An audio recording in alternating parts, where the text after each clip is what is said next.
Vincent Malloy is 7 years old. He's always polite and does what he's told. For a boy his age, he's considerate and nice. But he wants to be just like Vincent Price.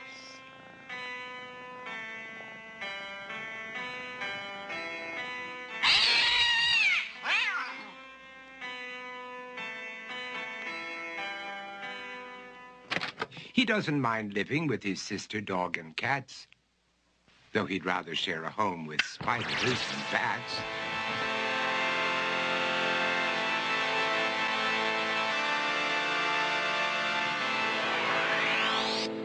There he could reflect on the horrors he's invented and wander dark hallways alone and tormented.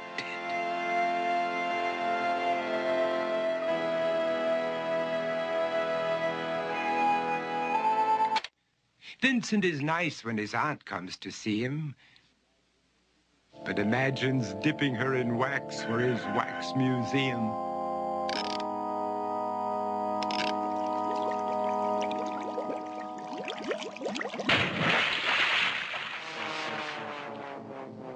He likes to experiment on his dog, Abercrombie, in the hopes of creating a horrible zombie. So he and his horrible zombie dog could go searching for victims in the London fog. His thoughts, though, aren't only of ghoulish crime. He likes to paint and read to pass some of the time. While other kids read books like Go, Jane, Go, Vincent's favorite author is Edgar Allan Poe. One night, while reading a gruesome tale, he read a passage that made him turn pale. Such horrible news he could not survive, for his beautiful wife had been buried alive. He dug out her grave to make sure she was dead, unaware that her grave was his mother's flower bed. His mother sent Vincent off to his room.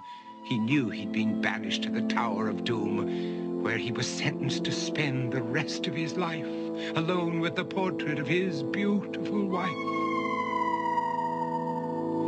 While alone and insane, encased in his tomb, Vincent's mother burst suddenly into the room.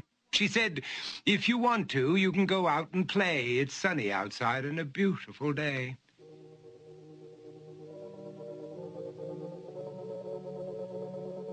Vincent tried to talk, but he just couldn't speak. The years of isolation had made him quite weak.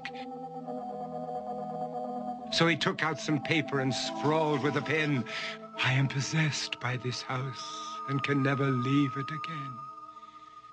His mother said, "You're not possessed and you're not almost dead. These games that you play are all in your head. You're not Vincent Price, you're Vincent Malloy. You're not tormented or insane, you're just a young boy. You're 7 years old and you are my son.